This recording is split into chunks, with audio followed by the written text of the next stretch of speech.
Inmediatamente a conversar con Julio Pérez Albán, presidente de ADEX, quien nos atiende a esta hora de la tarde. Julio, ¿qué tal? Bienvenido. ¿Cómo estás, Valeria? Un gusto estar en tu programa. Un gusto tenerte por aquí. Julio, de lleno al tema de la agenda económica que requiere pues un poco de análisis por parte de gremios importantes que conforman, digamos, este ecosistema. Sabemos que ustedes, y de hecho otros gremios han presentado algunas medidas para reactivar la economía. ¿Cuál es el alcance que nos puedes brindar, por supuesto, a través de ADEX? Sí, nosotros tuvimos una reunión la semana pasada con el Premier y el Ministro de Economía, junto con otros gremios, y le hicimos ver una serie de lineamientos, ¿no? al Premier principalmente. Básicamente, a nosotros nos llamó mucho la atención el crecimiento que tuvo el gobierno en el tema de planillas, porque si comparamos abril de este año respecto a abril del año pasado, las planillas crecieron 9.5%. Entonces, mostramos nuestra preocupación enormemente, hacerle ver que si estamos en recesión, acordémonos, Valeria, que el país decreció 0.6% el año pasado. O sea, eso no es un juego de niños, es algo grave para un país, ¿no? Que tiene que crecer entre 5 y 6% cada año. Primero le hicimos notar ese crecimiento, entonces, ¿cómo era posible que hubiese un incremento en planillas de 9.5% cuando el Estado se tiene que, digamos, reducir o trabajar más eficazmente y hacer proyectos, digamos, que tengan mayor rentabilidad, mayor recuperación de la inversión, ¿no? Okay. Entonces, un poco de austeridad le pidieron ustedes al gobierno. No solo poco, bastante austeridad, bastante, porque la necesitamos, ¿no? Julio, y en ese sentido, ¿cuál fue la respuesta del ministro de Economía, pero además del Premier? Sí, dijeron que sí iban a ajustarse los cinturones, hablando en términos coloquiales, pero el tema es que no vamos a cumplir la regla del déficit fiscal, y eso también nos preocupa, se lo hicimos notar, y eso ya casi es un hecho este año, que no se va a cumplir la regla. Por lo tanto, hay que ponerle el ojo, porque si empezamos a gastar y gastar, las futuras generaciones van a tener que pagar esa deuda, acordémonos de eso. O sea, hemos pasado tiempos muy complejos, y no queremos que esto se vuelva a repetir, porque acordémonos que la macroeconomía peruana ha sido, digamos, resaltada en varios países del mundo, ¿cierto? Entonces hay que mantener esa salud fiscal, porque al final afecta a los más pobres. Y eso se está viendo claramente. Valeria, salió las informaciones de que tenemos ya 30% de pobres, ¿correcto? Eso también se lo hicimos ver. Y 6% de pobreza extrema. 2 millones de personas viviendo con menos de 200 y pico de soles al mes. Eso es imposible en un país que se supone que era la estrella de Latinoamérica, iba creciendo a pasos agigantados, ¿no? Eso no se podía permitir. Ahora, es importante esto del déficit fiscal, que es la regla justamente que se requiere o que se exige en todo caso al Ministerio de Economía y Finanzas.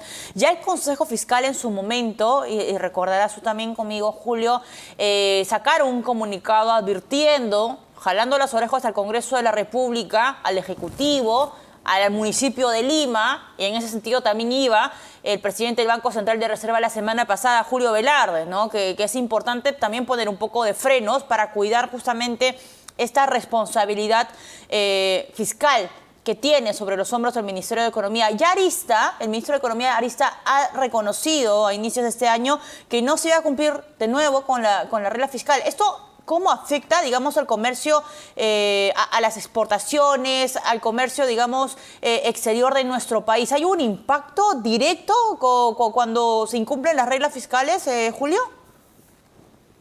Por supuesto, el tema es más, digamos, es síntoma de que no se están haciendo las cosas bien, y eso lo perciben los mercados internacionales. Últimamente, hace semanas, Standard & Poor's ya nos bajó una categoría y estamos cerca de perder el grado de inversión. Y eso es clave. Si no lo entiende muchas personas, es que tu crédito va a ser caro, ¿no? Cuando quieras tomar un crédito, te va a costar más. Y ese crédito, no solo como país, sino se va a trasladar a los bancos y a las pequeñas empresas y a las personas y a los ciudadanos de a pie, como todos nosotros. Entonces eso va a repercutir en la economía de todos los hogares peruanos. Entonces eso yo creo que ya lo tienen claro. La cosa es ¿qué hacemos? Nosotros hemos planteado una serie de temas, por ejemplo, respaldar el anuncio del ministro de Desarrollo Agrario sobre esta nueva propuesta de ley laboral agraria, ¿cierto? O sea, agraria. Entonces, esto ha descendido drásticamente el número de empleos que ha tomado el sector agrario. Entonces, con esta ley se prevé, se quiere que estos empleos vuelvan a subir. Acuérdate que los empleos en exportación, Valeria, son empleos formales. Eso. Y otro tema que le mencionamos al ministro, son empleos dignos y formales, es el tema de la informalidad. Lo estamos dejando de lado. Yo siempre repito esto, ¿no? Nosotros medimos, no se cumplió la regla de déficit fiscal. El PBI, ¿cuánto va a crecer? ¿Crecimos o bajamos? ¿Cuánto es la tasa de interés? Pero nadie pone una meta de cuánto se va a reducir la informalidad cada año. Y eso le pedimos al gobierno, ¿no? Que pongan una meta. Estamos en casi 80% de informalidad. Dime cuánto por ciento queremos todos los peruanos para reducir ese porcentaje de informalidad, y todos creo que vamos a cooperar en ese sentido. Ok, entonces, Julio, concluimos que una ley agraria bien focalizada va a revertir, digamos, las cifras de informalidad que encontramos en el sector y, en consecuencia, también va a generar un efecto positivo a las exportaciones.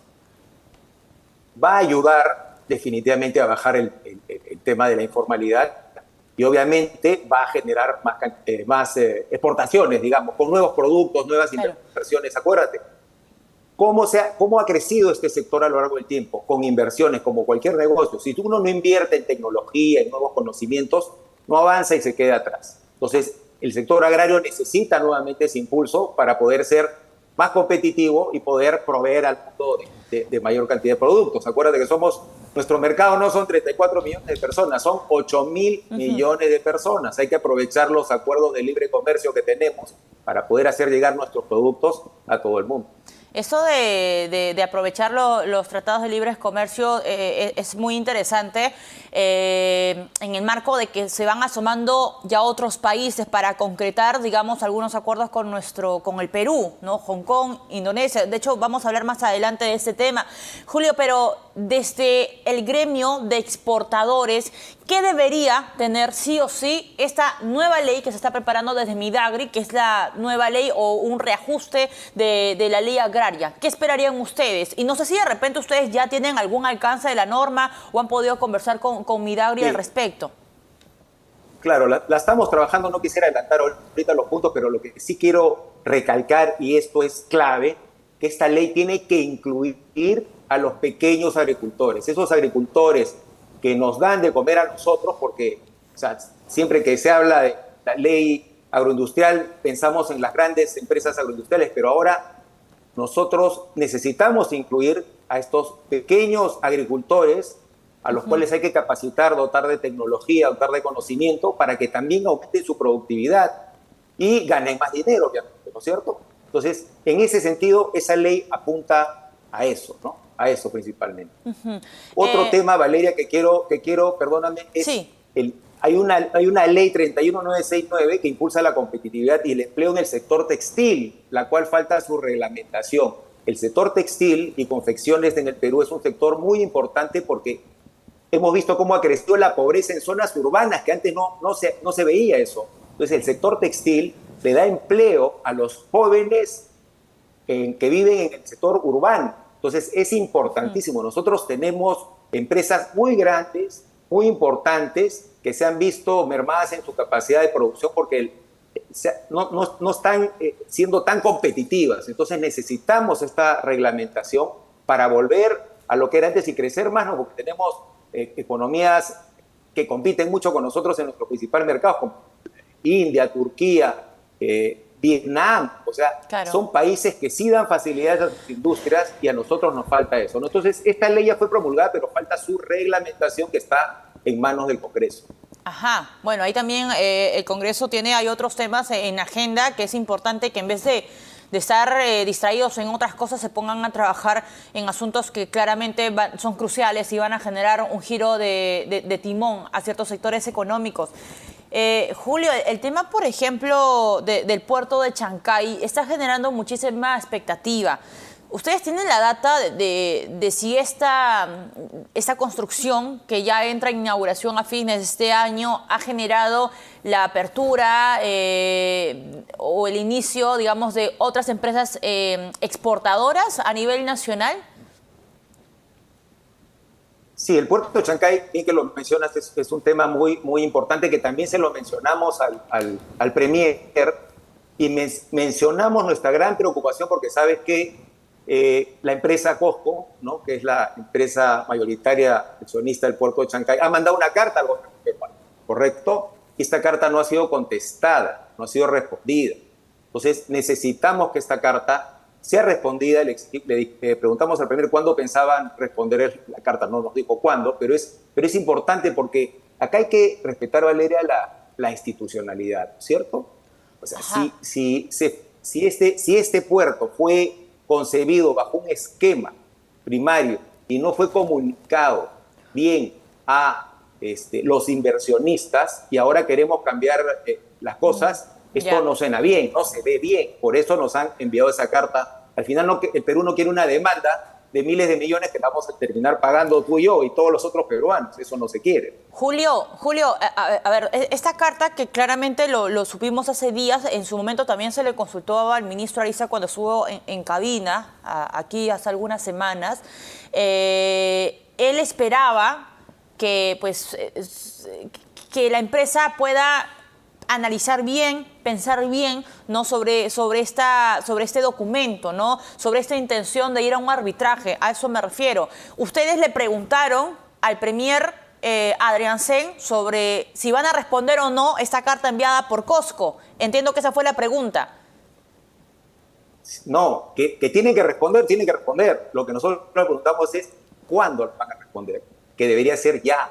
La presidenta probablemente viaje a China. Imagínate ir a China sin haber respondido esa carta. No se va a ver bien, ¿no? ¿Y el Premier le respondió a la pregunta cuando ustedes le dijeron cuándo va? No nos dijo la fecha. Dijo, la estamos trabajando. Pero antes queremos sentarnos con los accionistas de Cosco para conversar en la mesa. Yo también soy amigo del diálogo, pero eso tiene que ser ya, Valeria. O sea, estamos el silencio no ayuda en estos uno de los casos. países más grandes del mundo. ¿Perdón? El silencio no ayuda en estos casos. Es un error, digamos, que se mantenga en silencio. Absolutamente. Estamos tratando con uno de los países más grandes, potentes del mundo. Entonces, no podemos hacer estas cosas, ¿no? Eso no se ve bien. Y hablando del puerto de Chancay, permíteme agregar que para el puerto de Chancay se va a dar sí o sí, ¿no? Pero no queremos ir a trompicones, a pedras. Tenemos que terminar bien.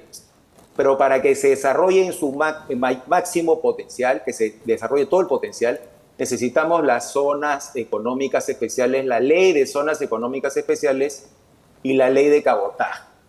Y la infraestructura que va a hacer que los camiones lleguen, o trenes quizás lleguen al puerto. Esas cosas. Si no se da eso, Valeria, el puerto va a estar un poco aislado, va a ser complicado. Entonces, va a ser la una ley isla. de cabotaje está en el Congreso.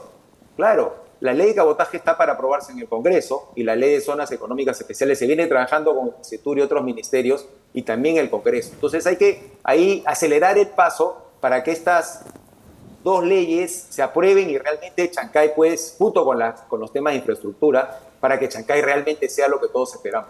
Julio, ya tengo que terminar la entrevista, pero quería hacerte esa consulta. Este proyecto de ley que está en el Congreso de la República sobre el tema del cabotaje, la ley del cabotaje, para ti, ¿merece algún ajuste? ¿Está bien enfocada? ¿Va a generar los resultados, digamos, que se espera por parte de la Asociación de Exportadores? Sí, claro que sí. Va a generar los resultados que esperamos. Yo quería agregar una cosita más que le mencionamos al Premier, que son las mesas ejecutivas. Yo no sé si el público tiene este concepto. Las mesas ejecutivas son un ámbito donde el sector público y privado se reúnen. Y no solo son temas transversales lo que se tocan. Por ejemplo, hay una mesa que se llama la mesa naval. Con la mesa naval, con el funcionamiento de la mesa naval, ¿qué se ha logrado? Que la industria naval peruana empiece a surgir, ¿no? Se han firmado contratos con empresas coreanas. ¿Y quiénes están en las mesas? Todos los actores. Eso permite que los problemas se destraben. Y estas mesas están bajo el MEF. El ministro Arista no está tan convencido de seguir trabajando con estas mesas. pero todos los gremios al unísono en esa reunión, Valeria, todos los gremios dimos nuestro punto de vista sobre las mesas ejecutivas que deben seguir en el MEF con los mismos integrantes que las vienen convocando ahora, porque han destrabado muchísimos proyectos. Hay mesas ejecutivas del sector forestal, del sector textil, que el MEF, del Julio, sector acuícola. Perdóneme que lo interrumpa para que las ideas no se queden, digamos, en lo gaseoso. ¿El MEF no tiene intención de continuar con las mesas de trabajo, con las mesas de diálogo con los gremios empresariales? El MEF tenía intención de pasarlas a Produce, que no me parece el ministerio adecuado, ¿no? Porque el MEF es el ministerio que por antonomasia rige estas mesas. Tienen que ser así. El MEF lidera eso.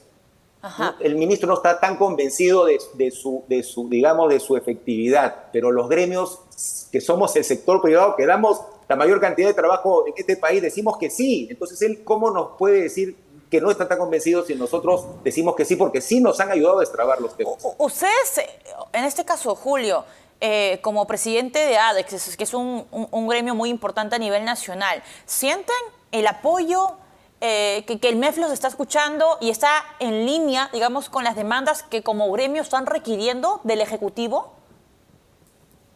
En varios puntos sí, pero en otros, como te digo, no. Y en los que no estamos de acuerdo tenemos que levantar la voz. Acuérdate, nosotros hemos sacado un comunicado, varios gremios hemos sacado un comunicado defendiendo la continuidad de las mesas ejecutivas bajo el paraguas del MEF. O sea, esto tiene que continuar, Valeria, y te lo digo, de repente otro día tenemos otra entrevista sobre las mesas ejecutivas, que hay una gran variedad de mesas ejecutivas que tocan diferentes tópicos, ¿no? Julio. Y son importantísimos. Ahí podemos decir qué temas han destrabado las mesas. Ahí podemos hacer una lista y ver lo importante que son si es que mesas sirven para el o desarrollo si no del sirven, país. es verdad. Julio, ahora, esta intención de dejar de lado las mesas ejecutivas que tú mencionas, ¿aparece con arista en la gestión o se venía arrastrando desde la época de Contreras? No, Alex Contreras sí apoyó las mesas. Estas mesas, Valeria, ha pasado, creo que 11 ministros, no sé cuántos ministros de Economía, no recuerdo ahorita. Desde su creación han pasado varios y han seguido funcionando. Esta desactivación, creo que ya no va a ser desactivada, ¿no? Van a seguir, como digo, el ministro de Economía no estaba tan convencido y él empezó esta discusión, o sea, todos estamos tranquilos y él empezó esta discusión, ¿cierto? Entonces, las mesas para nosotros, para el sector, para que quede claro, para los gremios en general, tienen que quedar en el MEF y tienen que seguir con el mismo equipo que han venido trabajando, porque sí, realmente son efectivas. Perfecto.